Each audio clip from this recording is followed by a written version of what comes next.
할렐루야.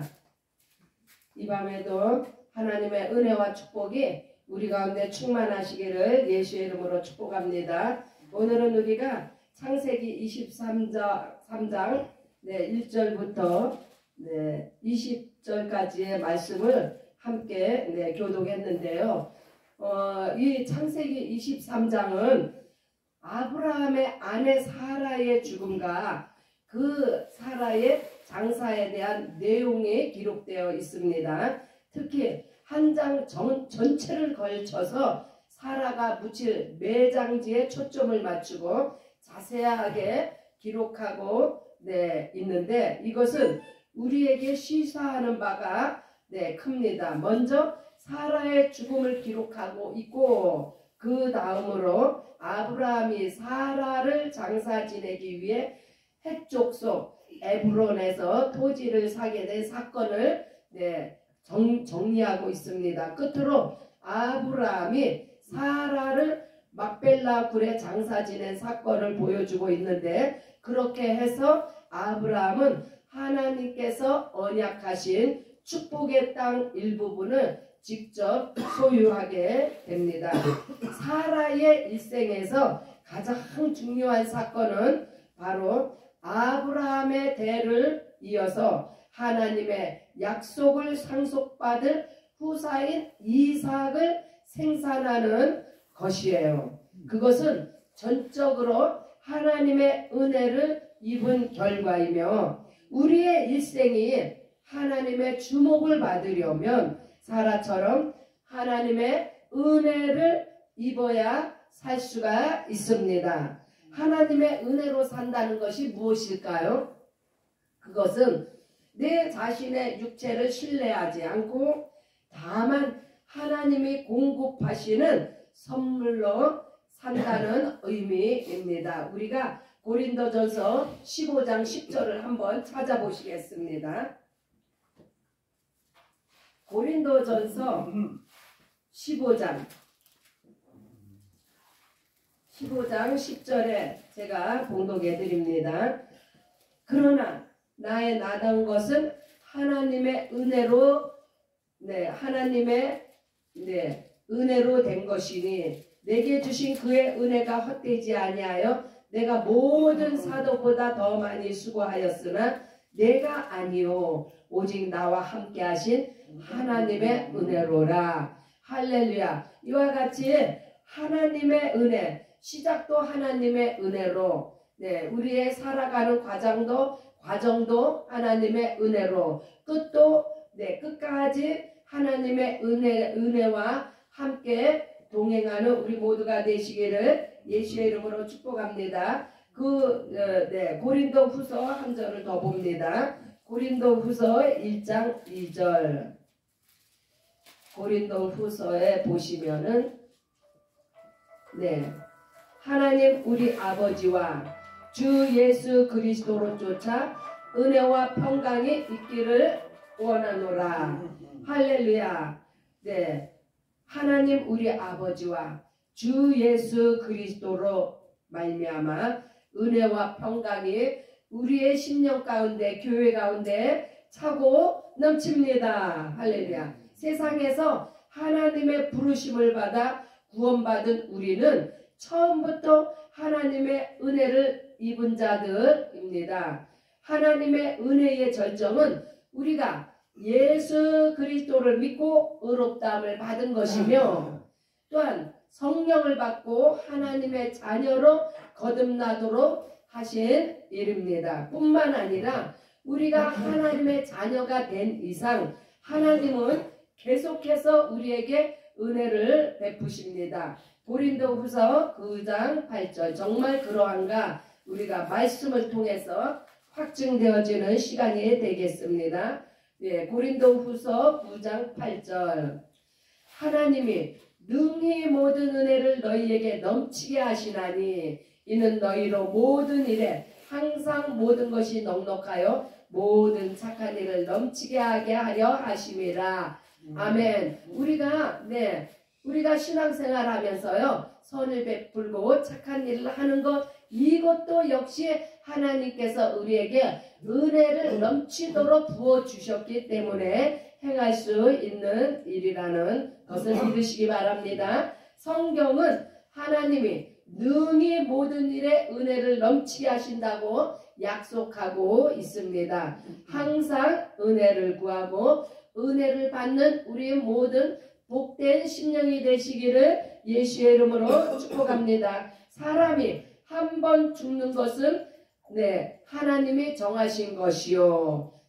사람은요 한 번 죽는 것이 정한 이치라고 했습니다. 히브리서 9장 27절.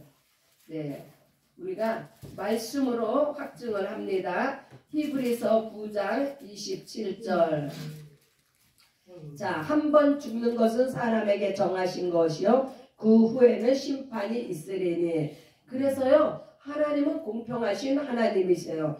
누구는 천년만년 오래 살게 하시고 누구는 뭐 일찍 데려가시고 그거 아니에요. 누구나 다 똑같이 누가 먼저 가냐 늦게 가냐 조금 차이가 있을 뿐이지 한 번 태어난 사람은 반드시 한 번 죽습니다.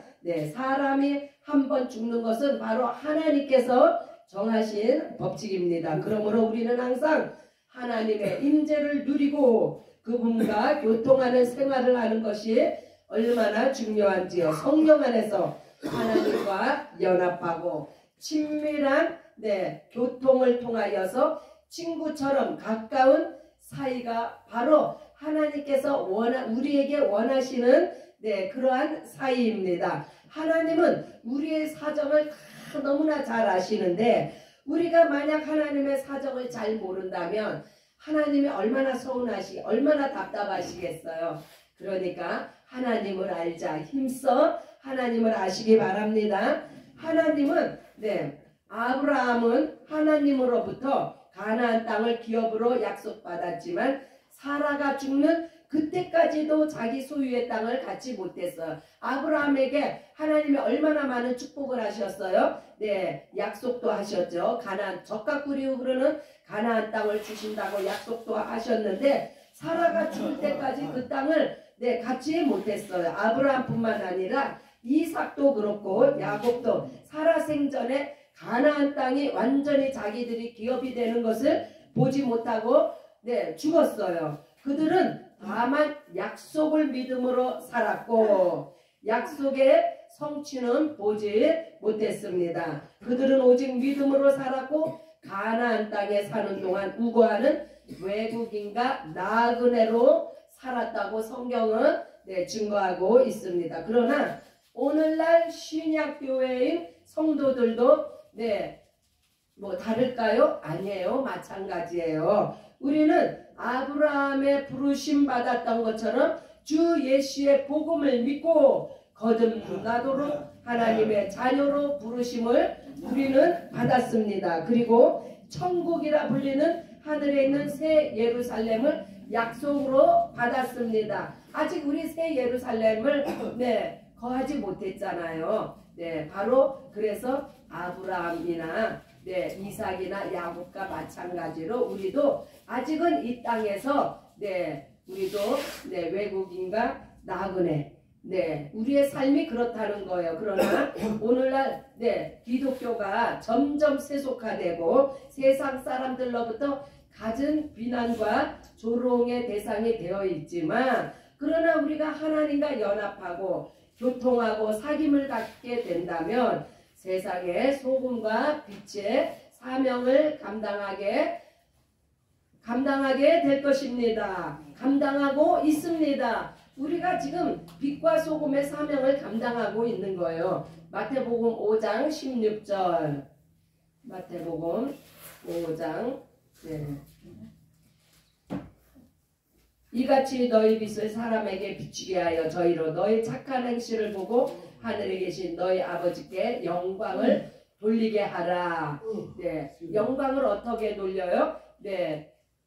그 방법의 한 가지는 바로 이 세상에 빛과 소금의 사명을 감당하는 것입니다.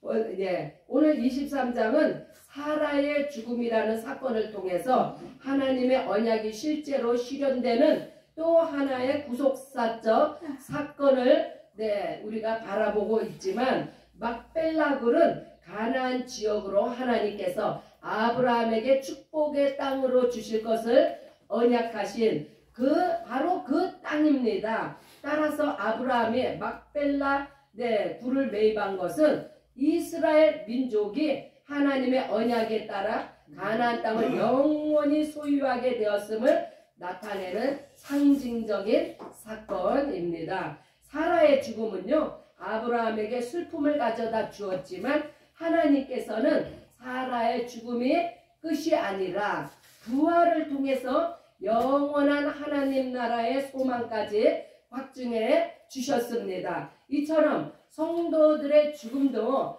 끝이 아닙니다. 그리스도 안에서 죽은 자는 생명의 부활을 기다리고 있는 중입니다. 예수 믿고 성령으로 거듭난 우리는 영생을 얻었고 첫째 부활의 소망을 가지고 오늘도 다시 오실 예수님을 인내로서 기다리며 영원한 아버지의 집을 사모하며 신부의 영성을 위해 주님과 함께 동행하며 성령의 충만을 날마다 받습니다. 할렐루야. 이기는 자에게 주시는 영광의 면류관을 받기 위해 예수 안에서 날마다 기쁨으로 참송하며 말씀에 순종하는 우리 모두 아버지 밥상교회 성도들이 다 되시기를 예수의 이름으로 축복합니다. 할렐루야. 우리 이 시간 함께 기도하는 시간을 갖겠습니다. 기도하실 때에 주여, 그렇습니다.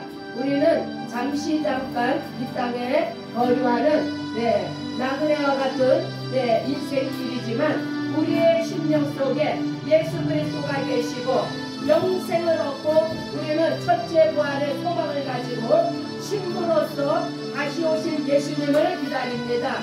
이 시간도 우리가 기도함으로써 생명의 복음을 증거할 수 있는 우리 모두가 되기를 예수의 이름으로 축복하며 주여